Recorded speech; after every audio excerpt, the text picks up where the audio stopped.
जब जाएंगे यहाँ से खिड़कियां, सब अलमारियां, सब तुम्हारे ट्रंक बक्से भरे के भरे रह जाएंगे। 2 गज के कपड़े से ढककर घर से निकाले जाओगे और शमशान में वो 2 गज का कपड़ा भी उतार दिया जाएगा। सोचो कितनी हमारी संग्रह वृत्ति है, ये भी मेरा हो जाए, ये भी मेरा हो जाए, ये भी मेरा हो जाए, इस तरह से। लेकिन आखिर में क्या अवस्था होगी? इसलिए जीवन निर्वाह में जितना जरूरी है उतना संग्रह वृत्ति रखो। जीवन निर्वाह में जितना चाहिए उतना संग्रह करो, उससे ज्यादा मत करो। विचार चल रहा है अष्टावक्र महागीता का। मुख्य वक्ता अष्टावक्र जी सद्गुरु हैं, 2 श्रोत्री और ब्रह्मनिष्ठ भी हैं, और मुख्य श्रोता है राजा जनक। अष्टावक्र जी ने जब गीता का उपदेश कर दिया तो उनके मन में विचार आया कि इसने किस श्रेणी से श्रवण किया है। क्या पत्थर की तरह श्रवण किया है, क्या कपड़े की तरह श्रवण किया है, या नमक के ढेले की तरह से? इसकी थोड़ी परीक्षा तो लो। क्या मेरा रटा हुआ जो का तो शब्द सुना रहा है, या इसने कुछ अपने अंदर उतारा है? इस प्रकार से राजा जनक के मन की अवस्था को गुरु अष्टावक्र जी ने पूछा कि बता तूने क्या समझा है। अब आगे कहते हैं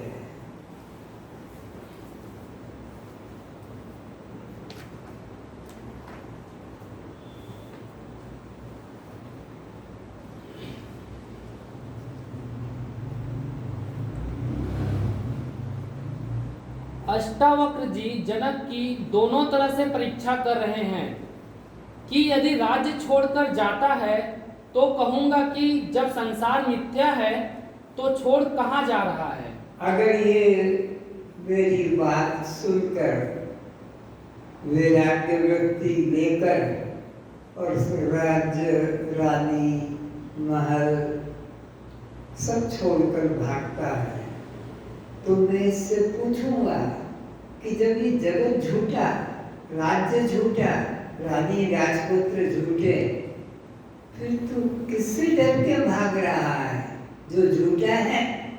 ये तेरा ज्ञान तो अधूरा लगता है मुझे। इस तरह इसको मैं झकझोरूंगा, हिला के देखूंगा ये क्या कहता है। भ्रांति का सर्प देख भाग रहा है।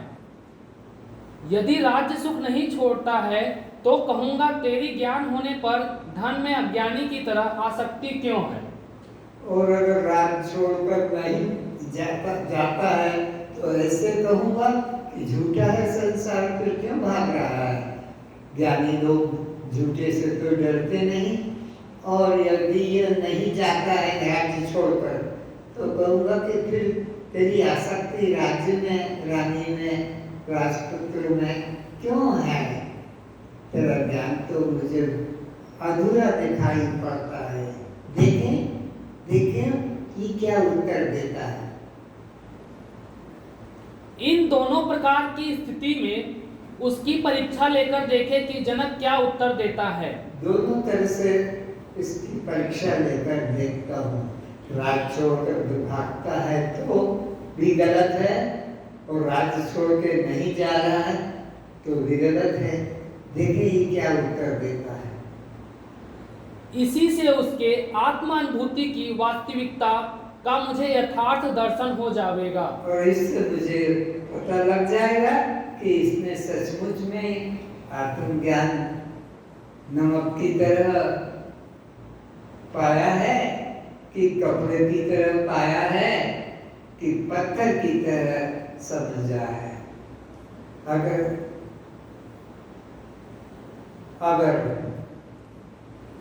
इस मनोभाव से अष्टावक्र जी जनक की परीक्षा ले रहे हैं।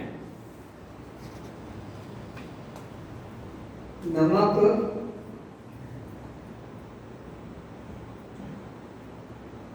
पानी को खोजने जाता है तो पानी में ही खोज के खुद पानी हो जाता है।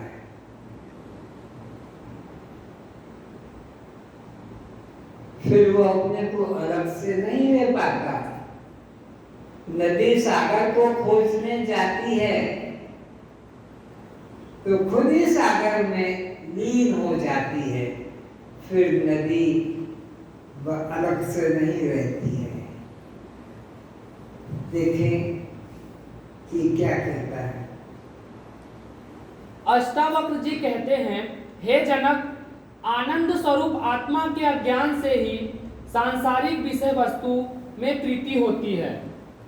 अपने अखंड आनंद स्वरूप आत्मा का जिनको ज्ञान नहीं है उन्हें इस अनित्य दृश्य जगत में श्रद्धा या प्रीति या सुबुद्धि होती है।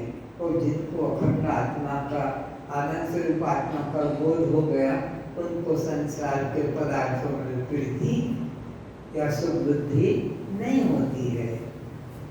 जैसे समुद्र किनारे पड़ी सीप में दूर से चांदी होने का अनुमान कर उसे लोभवश उठाने हेतु व्यक्ति दौड़ता है, तो अज्ञानी व्यक्ति सीप सागर के किनारे सीप पड़ी है और उसको देखकर अज्ञानी व्यक्ति सुबुद्धि करके सीप को पकड़ने को दौड़ता है। और जिसको सीप के मिथ्यापने का बोध जग गया कि ये चमक मात्र है सूरज की किरणों के कारण, वस्तुतः यह चांदी नहीं है, वो उसकी ओर दौड़ता नहीं है। हे जनक, यदि तूने इस आनंद अखंड स्वरूप निज आत्मा का अपरोक्ष बोध कर लिया है, अगर तूने अखंड आत्मा का नए रूप में आत्मा रूप में बोध कर लिया है तो तेरे अलावा तो कोई दूसरा है ही नहीं, तेरे अलावा कोई दूसरी सत्ता है ही नहीं। तो फिर तू किसको तो डर के भागेगा या किसको सत्य जानकर पकड़ने को भागेगा? दोनों तरफ से तेरी उसमें निवृत्ति मालूम होगी। अगर तूने अपने अखंड आनंद स्वरूप का बोध कर लिया है कि ये जगत तो झूठा है, मैं आत्मा ही सत्य हूँ, तो इसको पाने की इच्छा भी नहीं होगी और ये मिथ्या है तो इसे छोड़कर भागने की इच्छा भी नहीं होगी। अपरोक्ष बोध कर लिया है कि यह आनंद स्वरूप आत्मा मैं हूँ, तत्से कार्य ना विद्यते, तब तेरे लिए किसी प्रकार का कर्तव्य शेष नहीं रहता है। अगर तुझे ये बोध जग गया कि मैं एक अद्वितीय अखंड आत्मा हूँ तो फिर तेरे लिए कुछ भी कर्तव्यता नहीं रहती है। त्याग की भी और ग्रहण कर भी साक्षी भाव में समदृष्टा भाव में ही तू रह जाएगा। फिर यह मिथ्या संसार के स्वप्न पदार्थों को संग्रह करने की वासना तो तभी हो सकेगी जिसने अपने अखंड आनंद स्वरूप आत्मा को यथार्थ मैं ही हूँ इस प्रकार अपरोक्ष रूप नहीं जाना है। ऐसा जिन्होंने जान लिया है कि मैं ही वो अखंड आनंद स्वरूप आत्मा हूँ, मैं अतिरिक्त अन्य किंचित भी नहीं है, तो वो फिर उस मिथ्या जगत को पाने की चेष्टा करेगा नहीं या उस मिथ्या जगत को छोड़कर जाने की इच्छा करेगा नहीं। कौन? जिसने आत्मा का अप्रोक्ष अनुभव कि मैं ही वह आत्मा हूँ, ऐसा बोध जग गया, फिर वो किसी भी पदार्थ को पाने या छोड़ने की इच्छा नहीं करता है। भौतिक पदार्थों को ही जिसने सत्य एवं सुख रूप मान रखा है, जिसने किसने जिसने अपने आत्मा स्वरूप को नहीं जाना है, तो उसने जगत के पदार्थों को ही नित्य और सत्य की भ्रांति कर रखी है और उसे पाने के लिए वो दौड़ता है। लेकिन जिसने आत्मा का अप्रोक्ष अनुभव कर लिया, वो इस अनित्य पदार्थों को, अनित्य जगत को छोड़कर इसको पकड़ने की इच्छा नहीं करेगा। ऐसे अज्ञानी की ही धन, पुत्र, विषय भोग, राज्य आदि में प्रीति होती है। तो संसार में, भोगों में, राज्य में, पत्नी में, पद में, प्रतिष्ठा में, संपत्ति में उसी को सुख बुद्धि होती है और वही पाने के लिए दौड़ता है। पर जिसको पता लग गया कि मैं ही अखंड आनंद स्वरूप आत्मा हूँ, फिर वो किसी पदार्थ को पाने के लिए चेष्टा नहीं करता है। जिस पुरुष को आनंद स्वरूप आत्मा का साक्षात्कार मैं रूप में हो गया, जिसको ज्ञानी को, किसको? ज्ञानी को कि मैं आत्मा हूँ ऐसा साक्षात्कार जग गया, बोध हो गया, उसकी क्या स्थिति होगी? उसे तो सांसारिक पदार्थों की भोग शक्ति में नहीं फंसना चाहिए। उसको तो फिर संसार के भोग पदार्थों में आसक्ति या प्रीति नहीं होना चाहिए। जिसको अपने आत्म स्वरूप का बोध जग गया, उस ज्ञानी को तो फिर जगत के पदार्थों में प्रीति आसक्ति नहीं होना चाहिए। और हो रही है तो इसका मतलब इसको आत्मा का बोध अभी जगा नहीं है। जिसे सीप देख रजत का भ्रम होता है, वह अज्ञानी ही सीप की ओर रजत समझकर दौड़ता है। किंतु जब उसे यह यथार्थ बोध हो जाता है कि यह रजत नहीं, यह तो सीप है, तब वह उसे छोड़ चला जाता है। तो जब उसको पता लग गया कि चांदी रजत यानी चांदी नहीं है, ये सीप है, तो फिर उसे छोड़कर वो चला जाता है, उसको ग्रहण करने की इच्छा नहीं करता है। और सीप को सीप न जानकर रजत चांदी जान रहा है, वही व्यक्ति इस अनित्य जगत की तरफ दौड़ता है। फिर भी उसे दूर से भ्रम काल की तरह वह सीप चांदी की तरह ही दिखाई पड़ने पर भी वह लोभ कर उसे उठाने हेतु नहीं जाता है। हे जनक, जब तूने संसार को मिथ्या जान लिया, फिर तू कैसे राजमहल, रानी, राजकुमार, राजकुमारी, धन संपत्ति के साथ जीवन व्यतीत कर रहा है? अगर तुमने जान लिया कि ये सब संबंध, ये सब पदार्थ, राज्य, रानियां, संतान सब झूठे हैं, तो उन्हीं में घुल मिल कर कैसे तू खाता पीता रहता हंसता है? ये मुझे आश्चर्य लगता है। झूठा जब जान लिया, उसमें फिर तू कैसे जीने की इच्छा कर रहा है? तेरे को बेड़ा भी क्यों नहीं हुआ अभी तक? एक दूसरे के विरोधी धर्म होने से जैसे प्रकाश व अंधकार एक साथ नहीं रहते, अग्नि व जल एक पात्र में नहीं रह सकते, जैसे भेद भक्ति एवं अभेद निष्ठा एक अंतःकरण में नहीं रह सकती, इसी प्रकार आत्मज्ञान एवं सांसारिक वासना एक मन में नहीं रह सकेगी। 3-4 दृष्टांत देकर उसे झकझोर रहे हैं। क्या अंधकार और प्रकाश एक साथ रह सकते हैं? क्या बर्फ और अग्नि एक साथ रह सकते हैं? तू कैसे इस अनित्य संसार में प्रीति करके रह रहा है? मुझे आश्चर्य हो रहा है। फिर से दृष्टांत दो।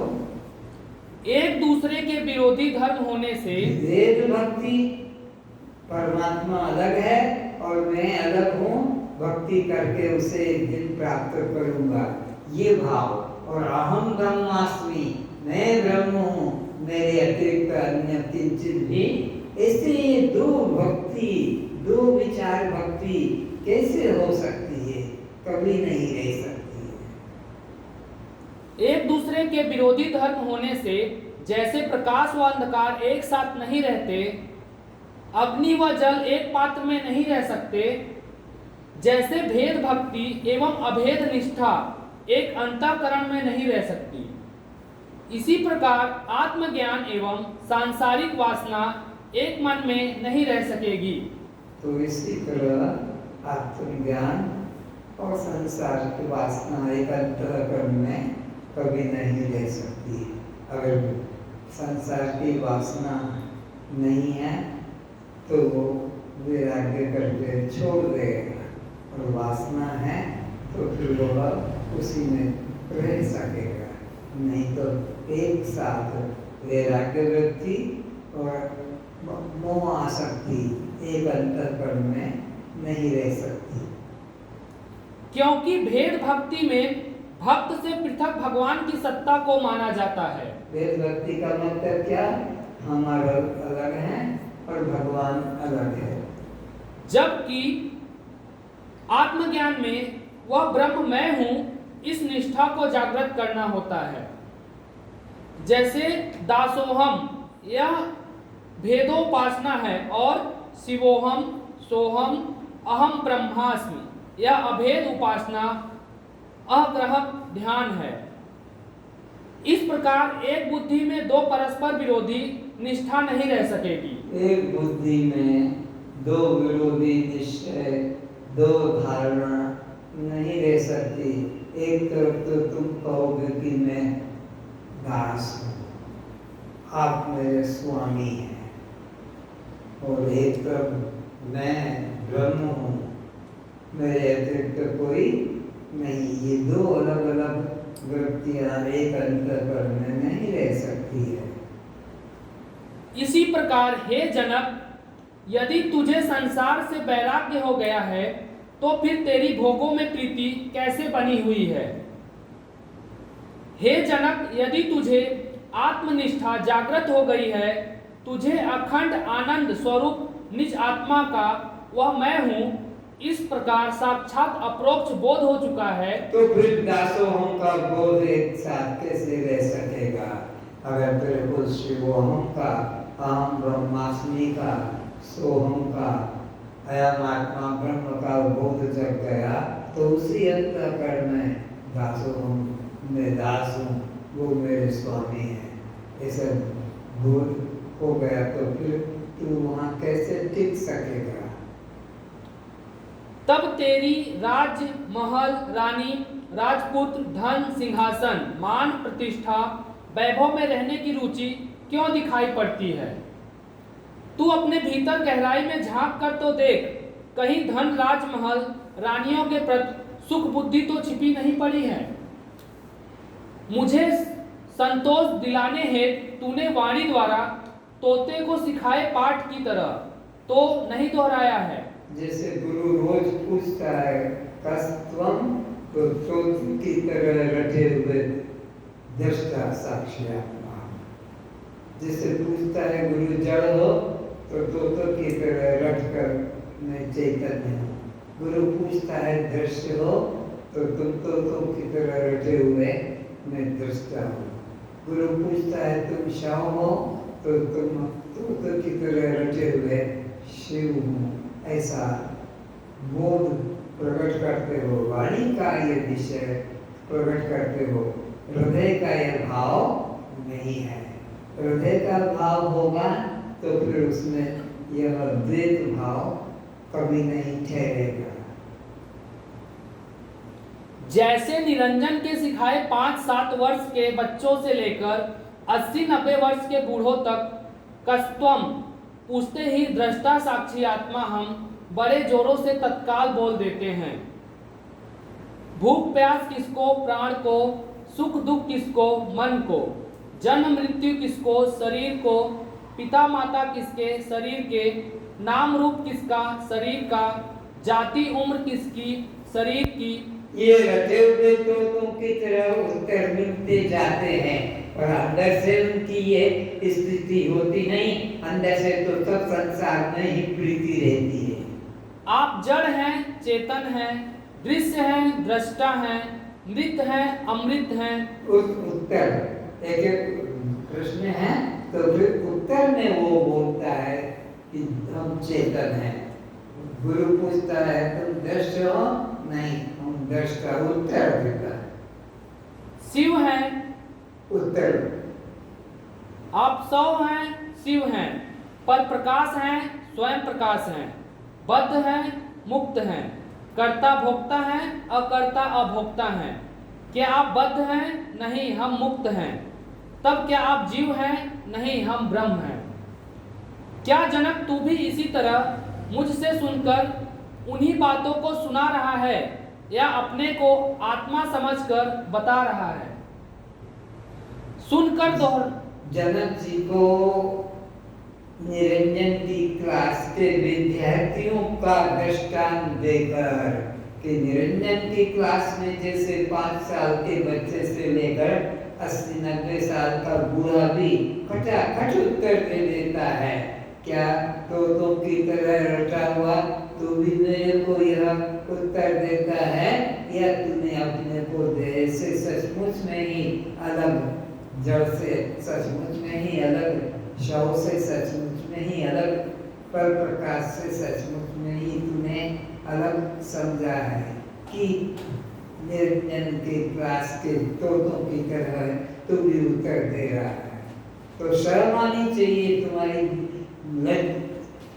निंदा हो रही है, तुम्हारे ज्ञान की हंसी हो रही है। किनके द्वारा? अष्टावक्र महा पुरुष के द्वारा।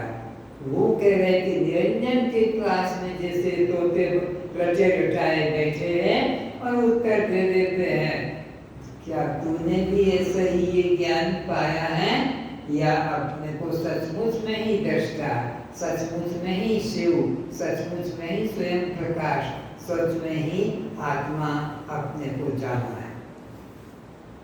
सुनकर दोहरा देने वाले शब्दों का कोई मूल्य नहीं, इनका कोई मूल्य नहीं।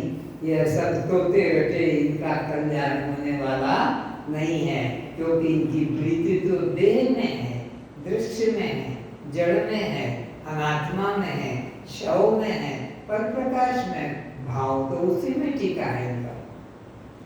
वह अनुभव पराया है, किसी ने अनुभव किया और सुना दिया। अब सुनकर उसी अनुभव को अपना अनुभव बता देना यह स्वानुभूति नहीं है।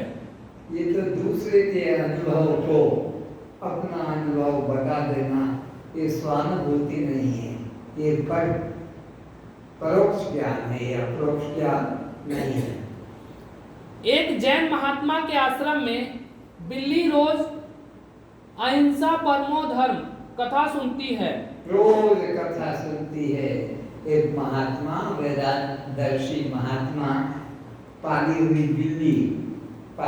बिल्ली वो भी बैठ जाती है। ये जैसे बिल्लियां बैठी हैं, ये बिल्ला बैठे हैं, सब सुन रहे हैं, बिल्लियां। और एक दिन क्या हुआ कि वो कथा करते करते चूहा पास में निकला, एकदम कथा छोड़कर और चूहे को पकड़ लेती है और भोजन बनाती। क्या ऐसे ही तो ये बिल्ला बिल्ली यहाँ नहीं बैठे हैं कि ज्ञान सुन लिया और अपने को ऐसा मानते हैं? पक्की जन्म से जैन धर्मी नहीं है, जैन मंदिर में रहती है एवं अवसर पाकर कबूतर चूहे को अपना भोजन भी बना लेती है। हे जनक, देख तेरी भी ऐसी मनोदशा तो नहीं है। ज्यों सीप की चांदी लुभाती सीप के जाने बिना, त्यों ही विषय सुख कर लगे हैं आत्म पहचाने बिना। आत्मा को बिना जाने विषय सुख में प्रीति बनी रहती है। जैसे समुद्र में तरंग, फेन, बुदबुदा की प्रतीति होने पर भी उसकी कोई सत्ता नहीं, मात्र जल ही सत्य है। अधिष्ठान जल के ऊपर अध्यर्थ लहर, फेन, बुदबुदा, भाप, बर्फ, नमक आदि स्थित है, परंतु जल अधिष्ठान ही सत्य है। इसी प्रकार सागर के समान तुझ आत्मा के आधार से यह नाम रूप जगत तरंग उठ रही है, जो सत्य नहीं है। तू ही एकमात्र सत्य है, फिर दीन की तरह विषयों की ओर क्यों दौड़ता है। जैसे पानी में लहर, वह लहर पानी से भिन्न नहीं है, इसी प्रकार तू भी आत्मा है, तू अनात्म शरीर नहीं है। तो अनात्मा वस्तु को देखकर तेरे को भागना नहीं चाहिए, और अनात्मा वस्तु को देखकर भाग रहा है तो तेरी उसमें सत्य सुख बुद्धि है, ऐसा मालूम पड़ता है।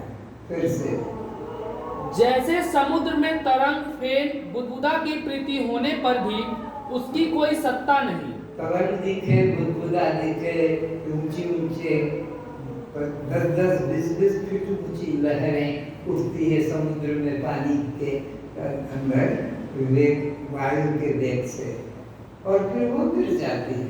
तो वो जो ऊंची ऊंची लहरें उठ रही है, बुदबुदे उठ रहे हैं, उनकी कोई सत्ता नहीं है, भासमान खाली दिखाई पड़ रहे हैं। मात्र जल ही सत्य है। अधिष्ठान जल के ऊपर अध्यस्त लहर, फेन, बुदबुदा, भाप, बर्फ, नमक आदि स्थित है। तो अधिष्ठान रस्सी है और उसमें सांप दिख रहा है, या कोई लकड़ी टेढ़ी मेढ़ी दिख रही है, या भूछिद्र दिख रहा है। हे रस्सी, रस्सी अधिष्ठान है, और वो भूछिद्र जमीन की दरार या कोई टेढ़ी लकड़ी की कोई रबर का पाइप दिख रहा है, तो वो अध्यस्त की कोई सत्ता, अधिष्ठान रस्सी ही सत्य है। उसी प्रकार अधिष्ठान आत्मा ही सत्य है, और ये नाम रूप दृश्य जगत जो दिख रहा है ये अध्यस्त है। और तो अध्यस्त पदार्थ कभी सत्य, अध्यस्त की सत्ता अधिष्ठान से भिन्न नहीं होती है। तो ये जगत तो अध्यस्त है, लेकिन अधिष्ठान तो आत्मा है। आत्मा से भिन्न जगत की कोई सत्ता नहीं। परंतु जल अधिष्ठान ही सत्य है।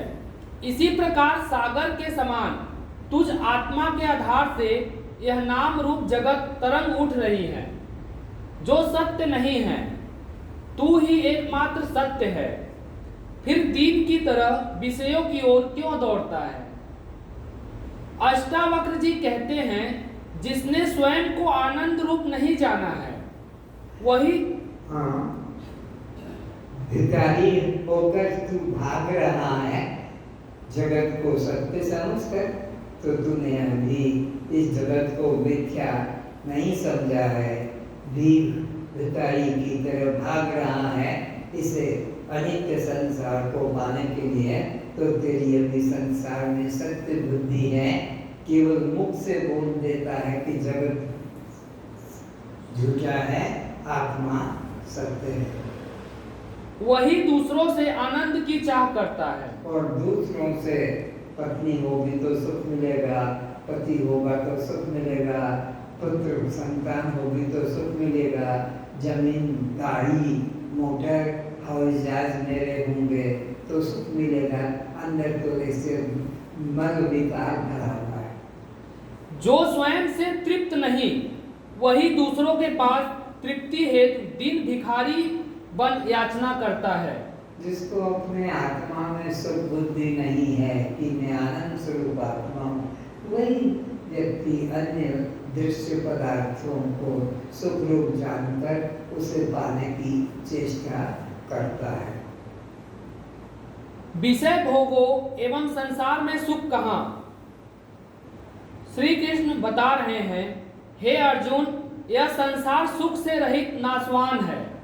भगवान गीता में संत महात्मा प्रवचन में यह उपदेश करते हैं कि अनित्यम असुखम लोकम इमं प्राप्य भजस्व माम। अरे ये अनित्य है, ये सारा संसार है, इसलिए इसका त्याग कर, इसके पीछे मत भाग। ये शिव की चांदी है, ये मरुस्थल का जल है,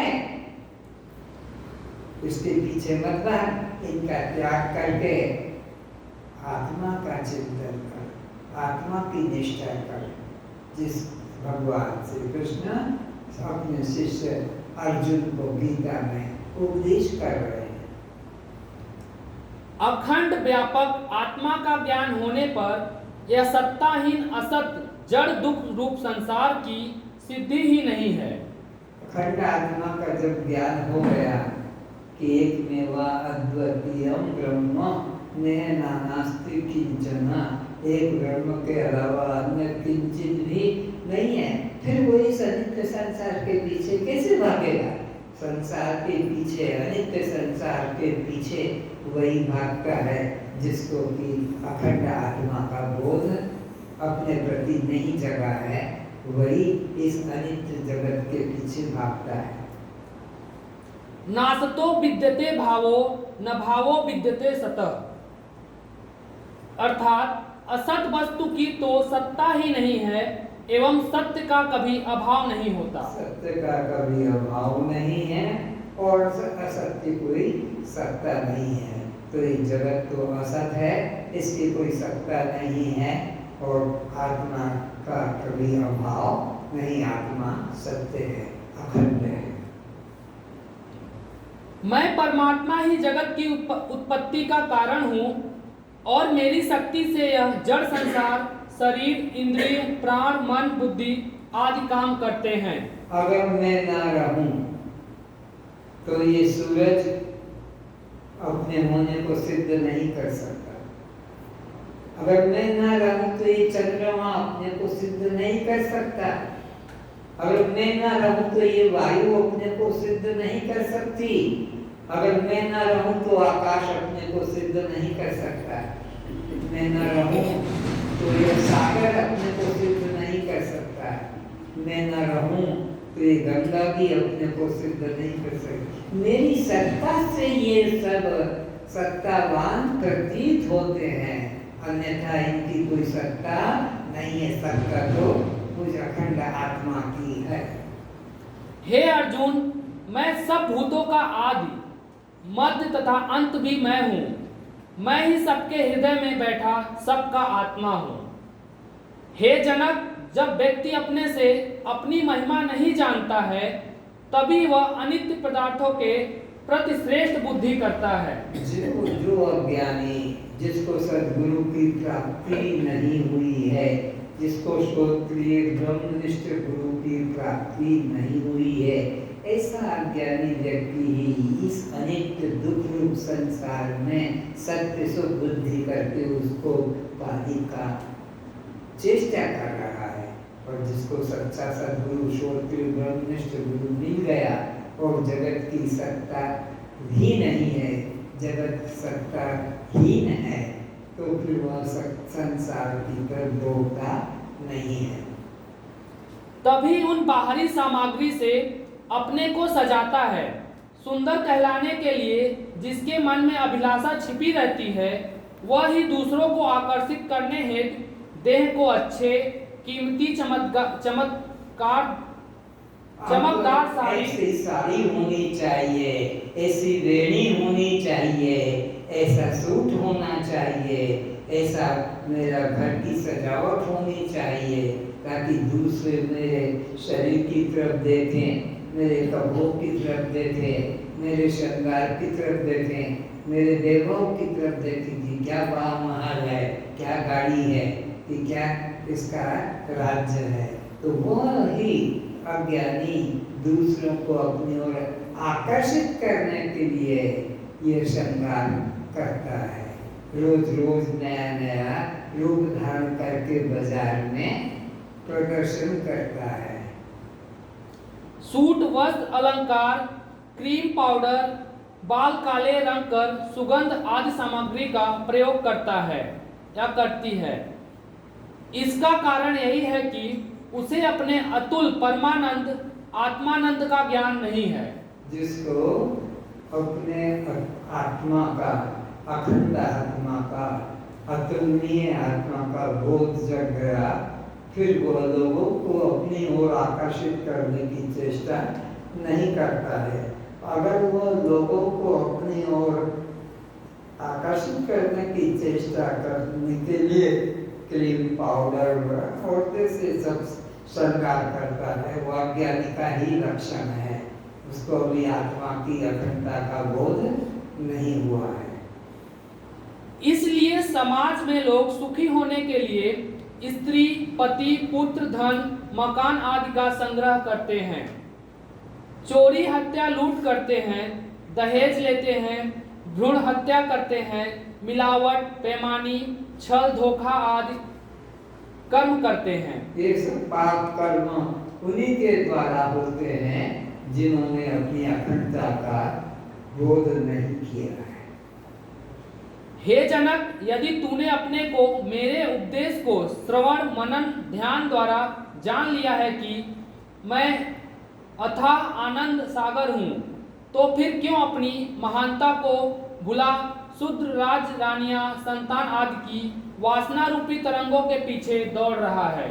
उसको फिर झकझोर रहे हैं, फिर हिला रहे हैं कि अगर तूने अपनी अखंडता का अनुभव कर लिया है, तो फिर ये रानियां, ये राज्य और यह संसेना, यह संपत्ति, इसके पीछे तू आकर्षित क्यों हो रहा है फिर से? हे जनक, यदि तूने अपने को मेरे उपदेश को श्रवण, मनन, ध्यान द्वारा जान लिया है। श्रवण, मनन और निधिध्यासन, ये तीन मुख्य साधन है ब्रह्म ज्ञान के। श्रवण, मनन, निध्यासन। अगर इन तीनों के माध्यम से तूने अपनी अखंडता का, आत्मता का बोध कर लिया, तो फिर इस अनित्य संसार में, रानी में, पुत्रों में, राज्य में तेरी कैसे प्रीति हो सकती है?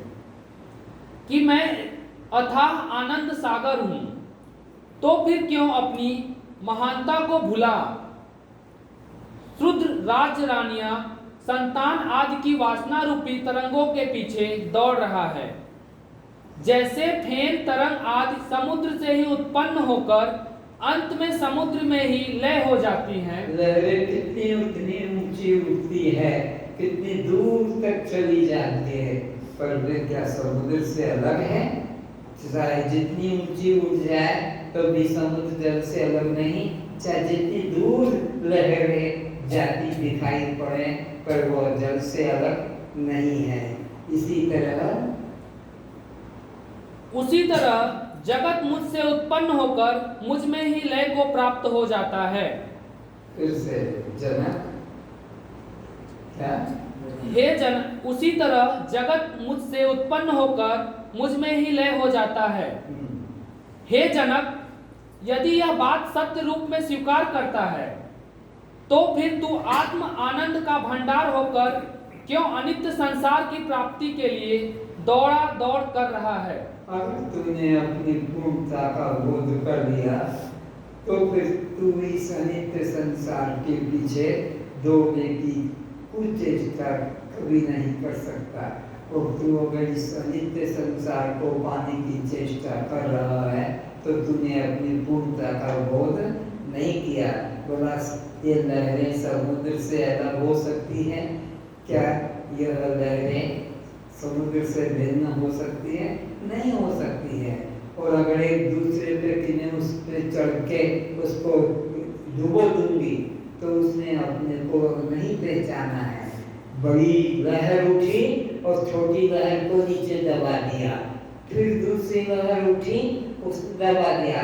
तो एक दूसरे को जो दबा है, बड़ी लहर छोटी को दबा रही है, तो यह लहर ने अपने को पहचाना नहीं कि हम तो एक ही जल मात्र हैं, चाहे वो छोटा रूप दिखे कि वो बड़ा रूप दिखे। तो अगर तूने अपने को अखंड आत्मा जान लिया है, तो फिर तू इस देह को कि मैं जनक हूँ, इसमें कभी निष्ठा नहीं करेगा।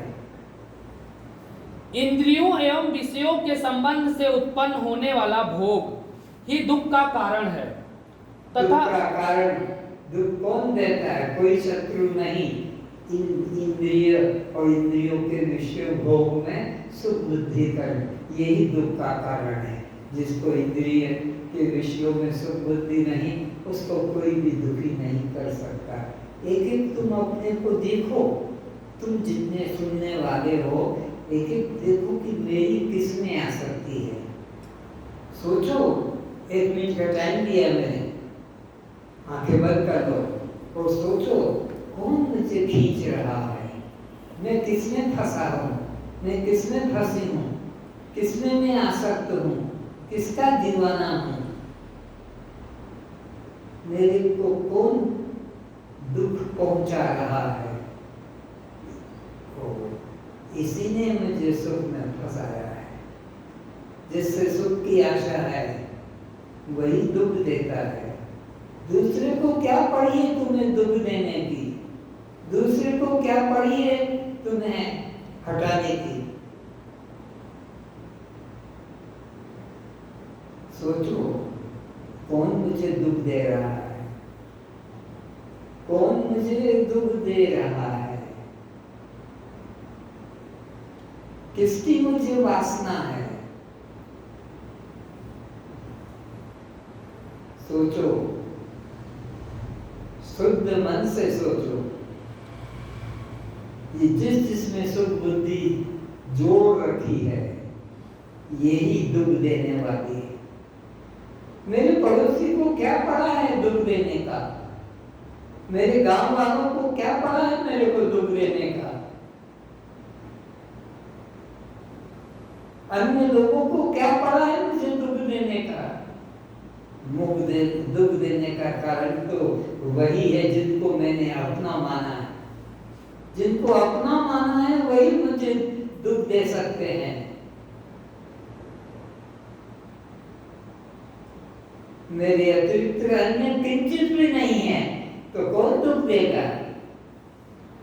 दुख है ही नहीं, मेरे अतिरिक्त कोई भी नहीं है तो दुख भी नहीं है।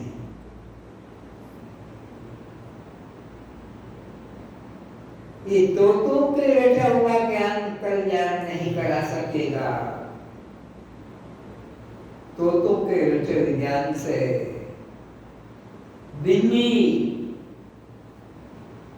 जैन आश्रम में अहिंसा परमो धर्म का उपदेश बिल्ली सुन रही है और चूहा सामने आ जाए तो प्रवचन सुनते सुनते ही उस चूहे को भोजन बना लेती है। ये तो रटा ज्ञान है। मैं ब्रह्म हूँ, मैं दृष्टा हूँ और देह में दर्द आ गया, देह में दुख आ गया, पति में दर्द आ गया, दुख आ गया, पागल हो गए। तो रटा ज्ञान से कल्याण नहीं होगा। देह की कोई अवस्था मेरी अवस्था नहीं, देह का कोई भी संबंध मेरा संबंध नहीं, देह की कोई भी संपत्ति मेरी संपत्ति नहीं।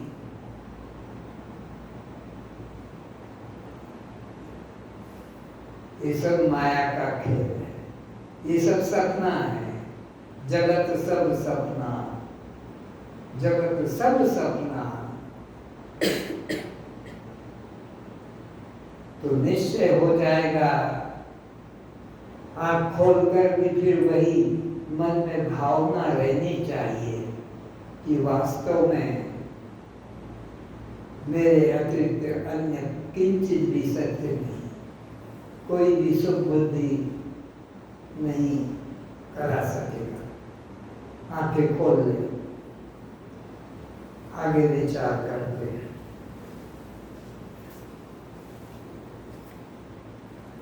हे जनक, तेरी विषयाशक्ति से ज्ञात होता है कि अभी तुझे आत्मनिष्ठा जागृत नहीं हुई है। तेरी जो भागदौड़ दिख रही है, ये मिल जाए, ये मिल जाए, ये हो जाए, ऐसा हो जाए, ऐसा न हो, इससे ही सिद्ध होता है कि तूने अपनी अखंडता का, आत्मा का बोध नहीं किया है और अपने को एक जन्मने मरने वाला संबंधी मान रहा। मेरा, मेरी, मेरे, ये तूने जो माना है ये तेरा भ्रम है। जो मेरा है वो मैं कभी नहीं हो सकता, मेरा मैं कभी नहीं हो सकता। तो मेरा पति, मेरी पत्नी, मेरा, मेरी, मैं कभी नहीं हो सकता। ये मुझे कभी सुख नहीं दे सकते, ये मुझे कभी आनंद नहीं दे सकते, क्योंकि नियम है मेरा कभी मैं नहीं बनता है। मेरा कुत्ता, लेकिन मैं कुत्ता कभी नहीं बनता है। मेरा जूता, लेकिन मैं जूता कभी नहीं बनता है। मेरी साड़ी, लेकिन मैं साड़ी कभी नहीं बनता है। मैं से मेरा अलग है, मैं से मेरी अलग है, मैं से मेरे अलग है। जिन जिन को भी ये मेरा है और ये मेरी है और ये मेरे है, धोखा धोखा है। कभी मत फंसना, ये ना मेरा है, ना ये मेरी है, न मेरे है। बस मेरा मैं हूँ, मेरा मैं हूँ, मेरे के अतिरिक्त कोई मैं नहीं है। मेरा मैं हूँ, मेरी कोई नहीं, मेरा कोई नहीं, मेरे कोई नहीं, मेरा बस मैं हूँ। ये धारणा पक्का करो तो दुख ढूंढने से नहीं मिलेगा। क्या मैं ऐसा जानूं? आश्चर्य होता है कि सद्गुरु तथा सत्शास्त्र द्वारा अपने सच्चित आनंद स्वरूप आत्मा को जानकर भी यदि वह सांसारिक विषयों को प्राप्त करने में एवं उन्हें भोगने हेतु आसक्त होता है, यह महान आश्चर्य है। तो ये आश्चर्यों का भी आश्चर्य है कि गुरु से जान लिया कि मैं सच्चिदानंद आत्मा हूँ, मेरे अतिरिक्त कुछ भी सच्चित आनंद पदार्थ नहीं है, और फिर भी असत जड़ दुख रूप संसार में दौड़ रहा है, भाग रहा है, पाने की चेष्टा कर रहा है। तो सोचो इसको ब्रह्म ज्ञान, आत्मज्ञान नहीं हुआ। फिर से सद्गुरु तथा सत्शास्त्र द्वारा अपने सच्चित आनंद स्वरूप आत्मा को, दो ही तरीके हैं अपने को सच्चिदानंद आत्मा जानने का, या तो सद्गुरु या सत्य शास्त्र। इन दोनों के द्वारा जान लिया कि मैं सच्चिदानंद आत्मा हूँ, तो रटा ज्ञान नहीं, सच्चा ज्ञान। तो फिर जानकर भी यदि वह सांसारिक विषयों को प्राप्त करने में एवं उन्हें भोगने हेतु आसक्त होता है, तो फिर ये वह चीज मिल जाए, गाड़ी, ये घोड़ा, ये मकान, ये हवाई जहाज, ये पत्नी की ये अलंकार, तो सोचो ये तो रटा ज्ञान है। इसको भी अपने सच्चिदानंद का यथार्थ बोध नहीं हुआ है। यह महान आश्चर्य है। आश्चर्य होता है कि सबसे प्यारा, सबसे सुंदर, सबसे समीप, सबका अपना अपना आत्म आनंद स्वरूप होते हुए भी सबका स्वरूप कैसा है? सत भी, चित भी और आनंद भी। सबका अपना स्वरूप है सच्चिदानंद, उसके होते हुए भी असत जड़ दुख रूप संसार को पाने के लिए भाग रहा है। ये महान आश्चर्य। फिर से आश्चर्य होता है कि सबसे प्यारा, सबसे सुंदर, सबसे समीप अपना आत्मा कैसा है? सत्य भी है, चित भी है और आनंद भी है। ऐसा होते हुए भी और अपने अतिरिक्त सब असत है, जड़ है और दुख रूप है, उसके पीछे भाग रहा है। कि महान आश्चर्य। सबका अपना आत्मा आनंद स्वरूप होते हुए भी संसार के अनित्य भोग पदार्थों में भोगा से कैसे हो सकती है? संसार में सब लोग रात दिन घर बाहर देश परदेश जाकर धन कमाने में लगे रहते हैं। धन जितने बैठे हैं, कोई बेंगलोर है, कोई अमेरिका है, कोई जापान है, तो कोई पाकिस्तान, कहाँ कहाँ चले जाते हैं घर छोड़ के, पिता माता को, पत्नी को, बच्चों को छोड़कर, सुख बुद्धि करके, जबकि अपना स्वरूप सत है, चित है, आनंद है। अपने सत चित आनंद सबसे प्यारा, सबसे नित्य सुख रूप होते हुए भी और कहाँ कहाँ देश परदेश पहुंच जाते हैं उसे पाने के लिए। धन से ज्यादा प्रियता पुत्र और पत्नी के प्रति रहती है, इसलिए कमाया धन पत्नी पति पुत्र के रोग जेल डाकू से मुक्ति दिलाने हेतु खर्च कर डालता है। पुत्र पति पत्नी से ज्यादा अपने देह में सुख बुद्धि व प्यार रहता है। अपने देह रक्षा हेतु इनका भी त्याग कर देता है। देह से ज्यादा प्रीति अंगों में है। देह बचाने के लिए पैर हाथ कटा लेता है। कर्म इंद्रियों से ज्यादा ज्ञान इंद्रियों में प्रीति है। उन्हें बचाने के लिए हाथ पर प्रहार झेल लेता है, किंतु सिर कान नाक आदि को बचा लेता है। आंख कान नाक से ज्यादा प्रीति अपने प्राण से है। प्राण बचाने में गर्भाशय स्तन किडनी हृदय चिकित्सा और हर्निया आदि कटा लेता है। वह सब धन संपत्ति खर्च कर देता है। प्राण से ज्यादा प्रिय जीव को अपना आत्मा है। उसको पाने के लिए अपने प्राणों को भी छोड़ देता है। ये जो ना एक के बाद एक के बाद एक सुख बुद्धि की तलाश कि वास्तव में आदमी किस तरह से सुख के लिए पागल दीवाना बना है, सुख कहाँ है, कैसे इसकी धारणा है, इसको फिर से शुरू करेंगे सुख से।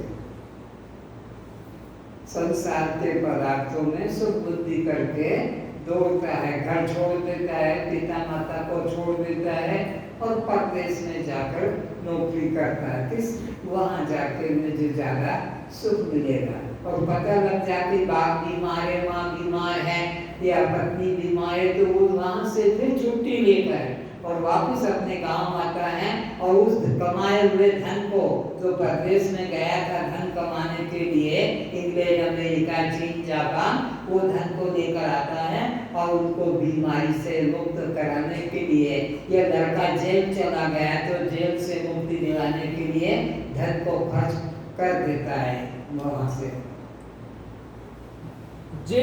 खर्च कर डालता है। पुत्र पत्नी पति से ज्यादा अपने देह में सुख बुद्धि व प्यार रहता है। तो किस में ज्यादा प्यार है? अपने में ज्यादा सुख बुद्धि है अपने लिए। फिर वह इन पत्नी का भी कि पिता माता का भी कि परिवार का भी वो त्याग कर देता है। अपने में सुख बुद्धि होने से सारा धन खर्च कर देता है बीमारी से बचने के लिए, जेल से छूटने के लिए। अपने देह रक्षा हेतु इसका भी त्याग कर देता है। देह से ज्यादा प्रीति अंगों में है। अब देह से ज्यादा प्रीति हाथ में, टांग में या और किसी अंग में है, उसके लिए वो उनका त्याग कर देता है। देह से अधिक इंद्रियों में उसकी प्रीति है। इंद्रिय को भी डॉक्टर कहता है कैंसर हो गया तो हाथ काट देता है। डॉक्टर ने कह दिया कि यह अमुक हो गया है, इसलिए इसको अब काटना ही उचित है, तो हाँ कर देता है। तो इंद्रियों में प्रीति नहीं है, प्रीति अपने शरीर में है। उन्हें बचाने के लिए हाथ पर प्रहार झेल लेता है, किंतु सिर कान नाक आदि को बचा लेता है। इन ज्ञानेंद्रियों को महत्व देता है, कर्मेंद्रियों को कटा देता है और ज्ञानेंद्रियों को महत्व देता है। सिर पे चोट लग गई है, उसके लिए बचाने के लिए अपने आँख कान में कुछ रोग आ गया, उसको निकालने के लिए कर्मेंद्रिय का भी त्याग करता है और ज्ञानेंद्रिय में प्रीति करता है। कैसे प्रीति का विषय बढ़ता जाता है?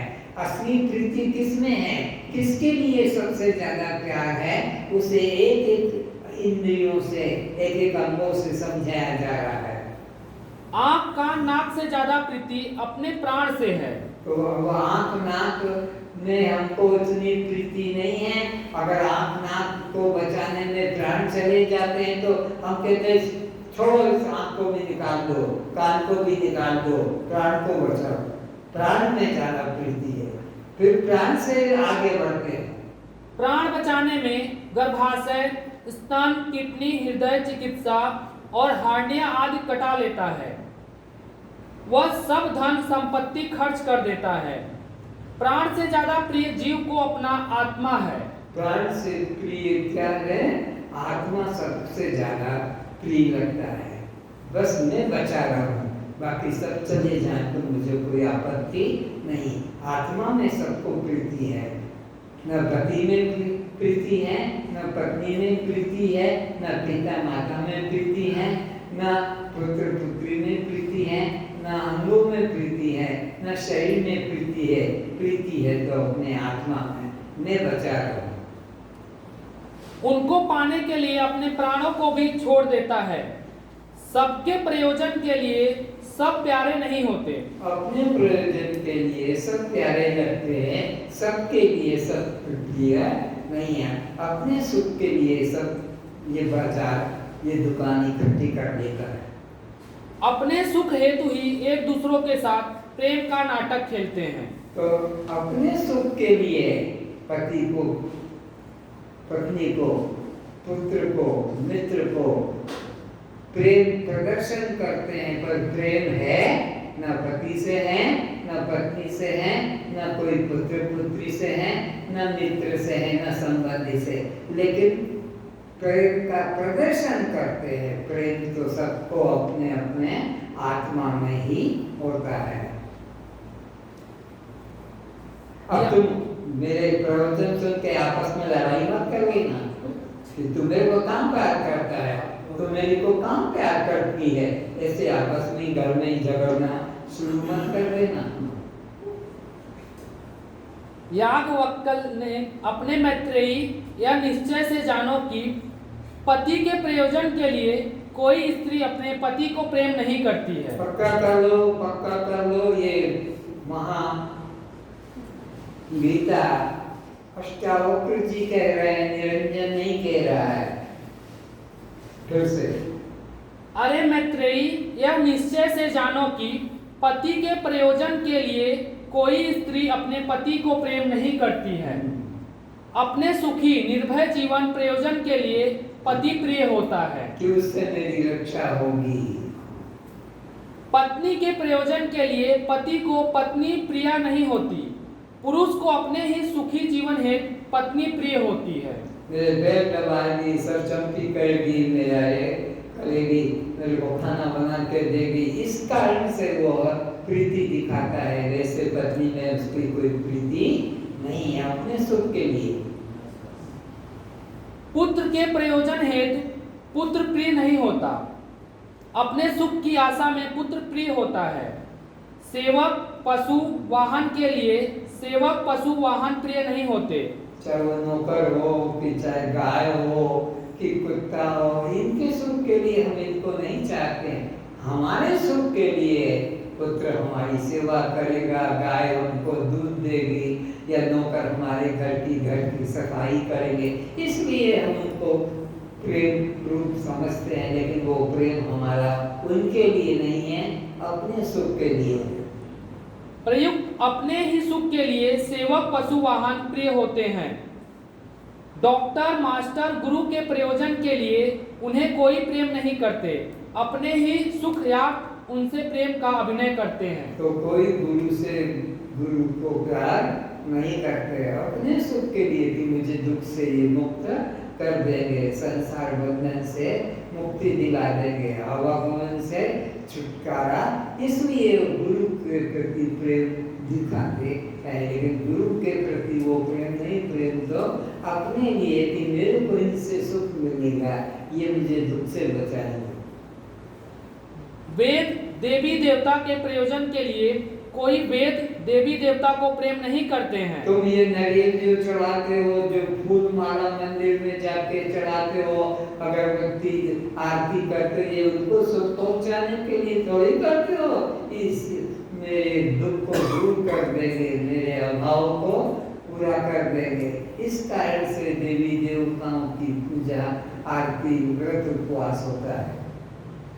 बल्कि अपने ही सुखी निरोग जीवन के लिए वेद देवी देवता से प्रेम करते हैं।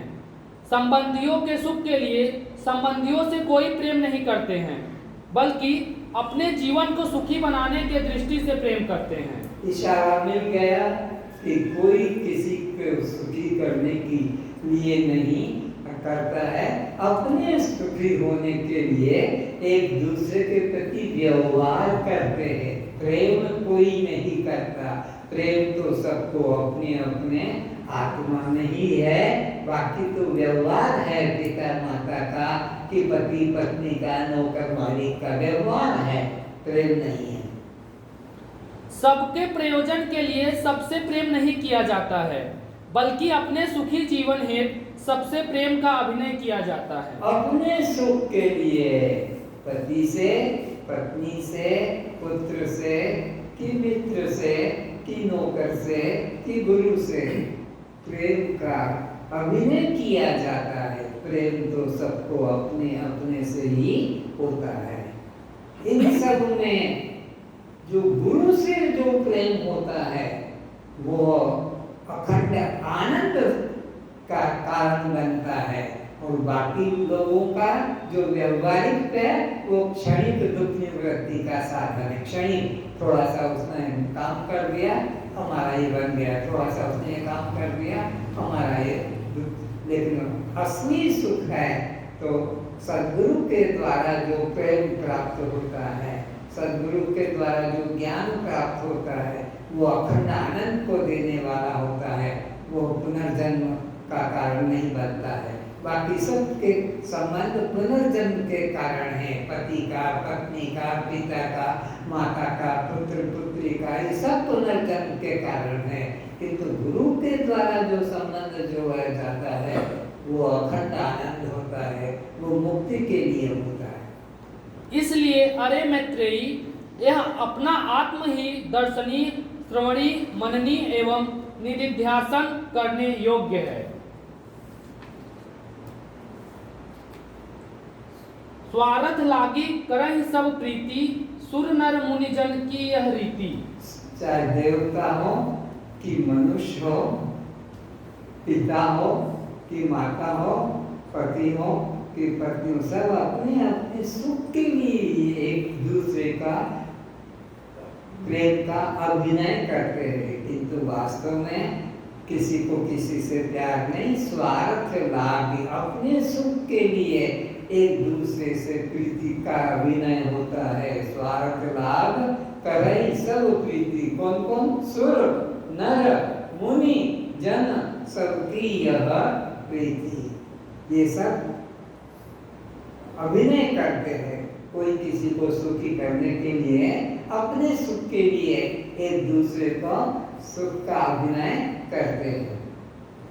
अतः सबसे श्रेष्ठ, सबसे सुंदर, आनंद स्वरूप आत्मा को जानने के बाद भी भोगों में रुचि होती है, तो यह हमारे अज्ञान का ही परिचय है। अगर ये पता लग गया कि मैं आनंद स्वरूप आत्मा हूँ, अखंड आत्मा हूँ, नित्य आत्मा हूँ, मुक्त आत्मा हूँ, तो फिर भी अगर संसार के अंदर प्रीति जग रही है तो सोचो इसको मूल व्यक्ति को आत्मा का, अपने स्वरूप का बोध नहीं जगा फिर से।